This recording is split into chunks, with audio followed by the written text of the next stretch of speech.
Welcome to another podcast of the current situation Manchester United. I didn't do a match reaction towards the Man United game against Tottenham, but regardless, it was a good win. As I said in my last video, that I wouldn't be doing much of a match reaction because of the time I did my work shift and also the time I would be coming home, so I didn't have time to not only watch the match but yeah, but it's alright, man, because when I watch the highlights, I don't think Tottenham really scared Manchester United that much. And it shows something because it shows that Manchester United is getting back their groove that they once had at Old Trafford. The persons are fearing us at Old Trafford right now. We have won against Liverpool at home. We have won against Arsenal at home, and Arsenal is on top of the league. We have won against Tottenham Wednesday. Yes, man, and Tottenham was in third place last time I checked. Now they're dropping points because they lost not only to us, but we have gained points. We're catching up above them. Um, Motherfuck, I have to address this. I have to address this. It's made clear to me that Cristiano Ronaldo was not a participant in Manchester United's victory against Tottenham. He didn't even get a game. And because he didn't get a game, he was on the sideline. And before the game finished, to close the curtains down on our win against Tottenham, my man took it upon himself and go walk to the past the dressing room, walk past the fans them in the stadium, and based on earshot, based on a birds of feather, say he left the stadium and probably go home or whatever. I just listened to the press conference of Eric Ten Hag. I've never been a manager, but I would like to believe that when a star player of yours and you're a manager do something like that, that's blatantly disrespecting you. It's not directly at him, but the message that is sending to Eric, to not only the fans that was watching, or the fans, Man United fans that saw what Ronaldo did, and not only did the manager see that, but it tells a lot about the player and what message it was sending. He didn't verbally say, screw you, everything up for you not playing me, screw you, up yours. He didn't say that. But the message that he's sending for my man to go down the sideline and go walk down and come out of the stadium and go back on yard, that's disrespectful, man. You should not be doing that I don't care if you're a national hero of Portugal, as he will be a national hero of Portugal.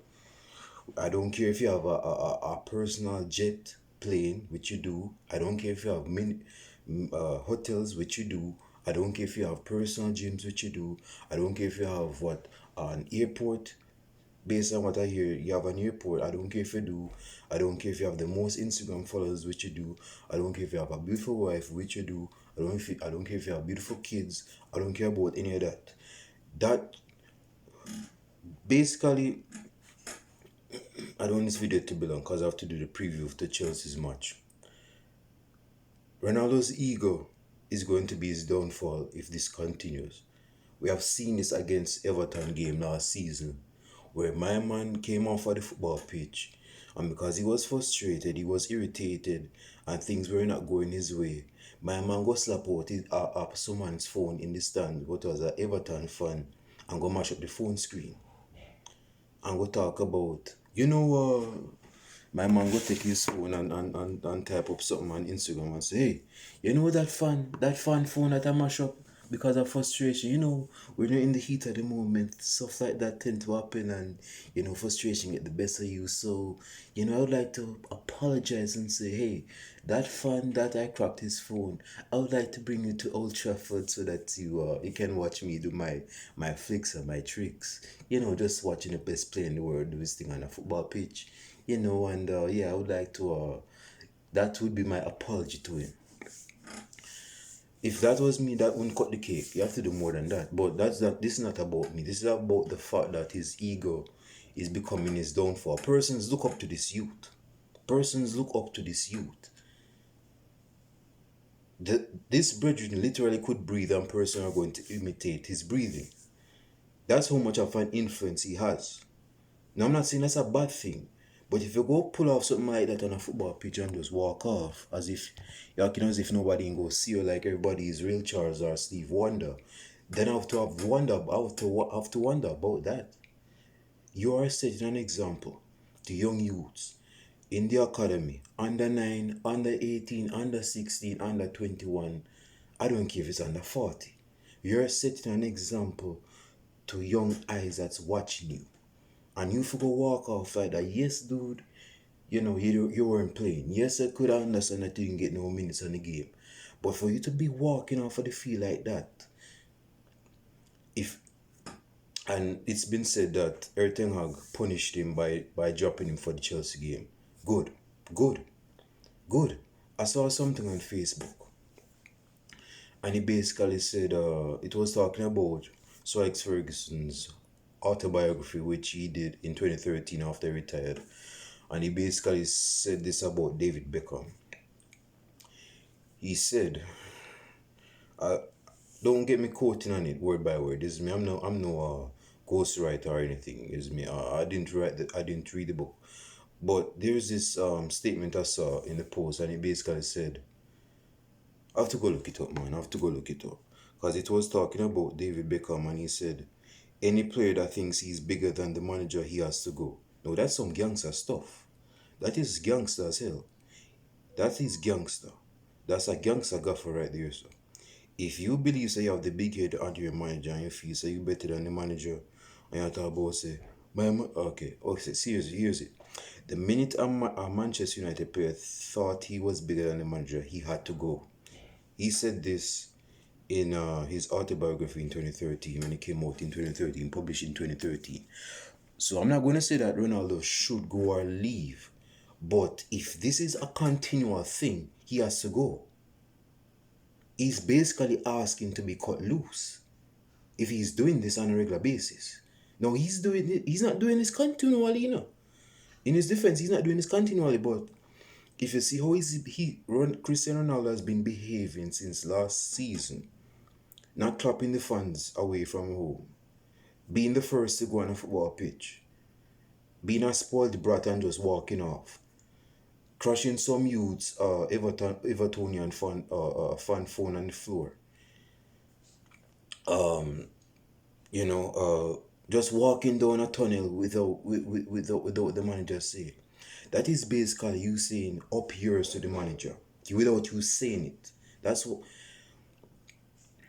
And not to get lengthy on this, man, but the fact is, this is a problem. This could be a tumor that could grow over time, and it's been growing since last season. It's been growing since last season. And we don't want this Portuguese post to get out of hand and dismantle the morality of the squad. So, if this continues, he has to get cut loose. Feelings over facts, man. This bridging have to be cut loose if this continues. And if this continues, it's going to tarnish your reputation. Persons are not going to be looking up to this you because they're going to say, this dude is professional. I thought this dude was like the embodiment of professionalism. He has no tattoos. He donates blood. He doesn't drink. He's no alcoholic. He seems like a family man. He trains hard. He eats clean. Persons look up to this brethren. And for you to be pulling this off, man, I understand it's very frustrating. But if you allow your emotions, your frustrations to get the best of you in that situation, when there's 75,000 persons watching you and millions watching you on a screen, so they're not there. It's not only Manchester United fans. It's not all Man United fans in that stadium watching. There are a lot of Man United fans watching. So if you go be doing that, persons that you used to adore when you were younger and Man United, and if you go pull that off, they're going to lose respect off for you, man. They're going to lose respect off for you. You see me? So it's without getting lengthy on this rampage. It is good that Erik ten Hag dropped him. If Erik ten Hag did not drop him, that is him allowing this behavior to be continued. If something is what's the word I'm looking for? If there's an unlike if there's I'm not finding the word right now, but if there's a behavior that is deplorable, despicable, defiant, or disrespectful, that is exhibited and nothing is done about it, that is you allowing the player to have one over you. So Eric Ten Hag knew that if he did nothing about this, that this is Ronaldo, I know this is the way he usually is, then that's going to lose respect from the players that's in his squad. Players are going to watch how he respond to that. So the fact is, without getting lengthy, it's good that Ronaldo is dropped. It keeps the respect of everything are gonna high. Again, if Ayrton didn't do anything about it, his respect would drop in the in the toilet bowl, go straight down and I would. So it's good that Ronaldo is moved from the squad. This and this thing about Ronaldo's ego, man. Ronaldo is not the same player. He's not the same player. He's not the same player. If this brethren continues to deceive and deceive himself into believing that he's like the same Cristiano Ronaldo of 2009 to 2013, that he's on a routine to failure. He's going to lose. Persons are just going to lose off of the youth, man. I've never seen Messi do that. No, I'm no Messi's a good guy. Messi's a Messi's humble, but Messi's not good. I do it. I'm not saying Messi's not capable of doing. Messi could pull it off, you know. But Messi's not going to pull that off like that. In that, definitely if he side 1-2 nil, he's not going to pull that off. Now I've seen Messi, give Pochettino a look like when he gets sent off, when he get substituted last season. I saw it. Everybody's seen it. But he's not going to be, feeling somewhere about. Give me a second. Yeah, someone was just checking up on me. So let me just say this, man. Respect is a big thing in football, from a manager's perspective and a player's perspective. From the manager's perspective, you want to make sure that you are respected within the players that you preside over. If you do nothing about that, players going to lose respect over you, and they're going to make sure that you're sacked. If you don't believe me, ask Jose Mourinho. If you don't believe me, ask other managers that got sacked because their players go against them. It doesn't have to be the same context of a player doing some crafty stuff like that for a walk off of a pitch, and he's not punished because of that. And the player said, say I want pussy this, he's not doing nothing about it. So he's allowing this type of behavior. That means we can't do this type of behavior. If he might do this and you can get away with that. So he has to maintain respect. So that's why he's dropped Ronaldo by Eric Ten Hag. Also, from the respect of the player, fans not going to respect this human. Person going to say, okay, this dude is just an egomaniac, a spoiled brat doesn't like to not have his way. Person not going again, Ronaldo's ego has to be in check for real. Ronaldo is not the same player. He knows that deep down, but he doesn't want to accept it. He doesn't want to accept it. Ronaldo likes to be in the spotlight. We know this. He craves attention, Ronaldo. He knows that, we know it. But doing this, man, again, I have to do the preview, but this has to be said. If this continues, he has to be cut loose. The Bible say, and I'm no messenger of the Bible, but the Bible say, if something, I'm paraphrasing, if something is bothering you, or if your hand, if you're right, I think the Bible say, if your right hand refuses you to do something, basically, if something is bothering you, or preventing you from doing something, you cut it off. That's what the Bible is basically saying. So if your hand prevents you from doing something with the left hand, and your left hand is the only functioning hand, you cut off the right hand. That's what that's what the Bible is basically saying. So the fact is, if this brethren becomes like a demoralizing player in the squad, like a toxic player, he needs to be removed and go sent back to wherever the hell he's from. Whether he's from Madeira, from back to his mother's womb, I don't care where he goes back. Because this behavior is not acceptable. Definitely not at Manchester United. We have to make sure that our standards, man, look at my ashy elbows. Ashy as hell. We have to make sure that our standards are high. This is Manchester United. We have to make sure that our standards are high. Now let us transition into the preview against Chelsea. Manchester United doesn't have the best record when playing at Chelsea, and this is brought to the forefront in the press conference with Eric Ten Hag, because Eric Ten Hag someone basically said that yes, it's a good thing you're getting good points at home and winning good points, but can that be translated away from home? Can you win the games like what you do at home? I don't remember his response, but basically we can actually beat Chelsea away from home. I believe we can actually beat Chelsea away from home. This is me. Chelsea's a good side. Chelsea has with this Potter manager, you know, this Potter you that used to manage Brighton, that beat us with Brighton at the start of the season. We have to go face his brethren that beat us at the beginning of the season against Brighton. Now against Chelsea.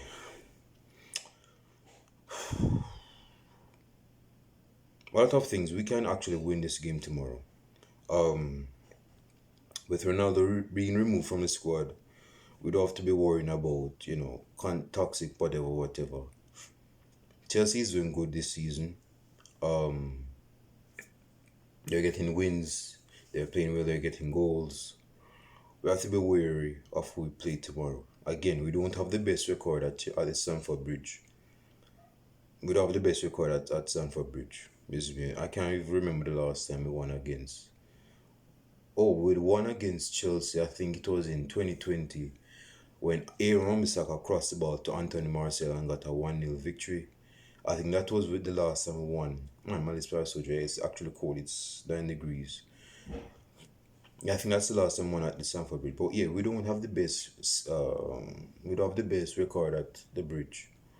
So with the current form of Manchester United and the current form of Chelsea, we can actually beat Chelsea, and vice versa. Chelsea can actually beat us as well.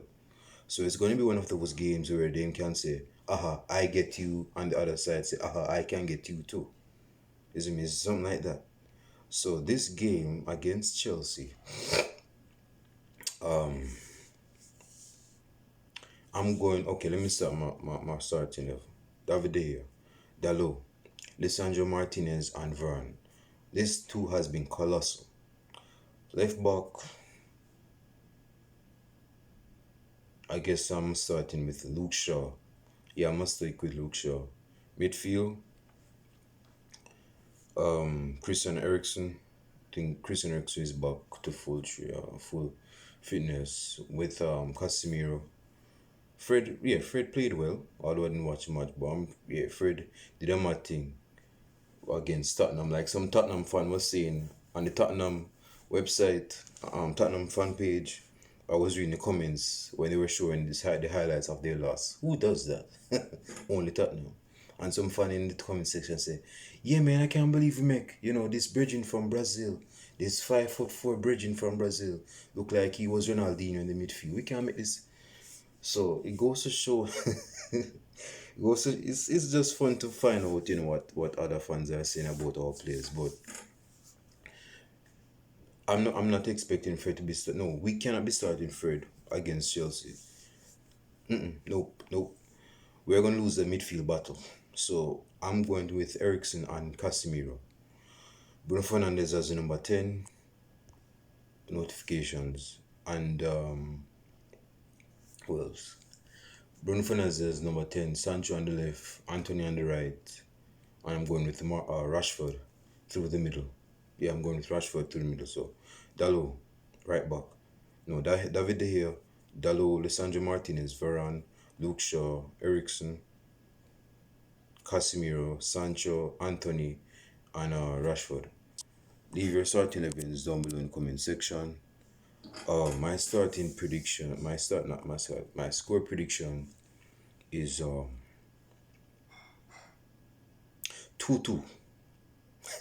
2-2. Yeah, I'm going for 2-2 draw. Yes, I said that we can beat Chelsea, but I don't think we're gonna beat Chelsea. and I don't think they're going. I don't believe they're going to beat us as well. So it's going to be a 2-2 draw on my end. Leave your score predictions on the comment section. Hey man, let me know what you think about Ronaldo and him being at Manchester United currently. What do you think is the best way? You think he should leave, or you think he's gonna eat a humble pie and relax himself and be part of the squad and be a team player? Comments down below and I'll show it to you guys. I might do a match reaction tomorrow night. Yeah, I'll do a match reaction tomorrow night. Comments down below and I'll show it to you tomorrow night. I'm out, deuce.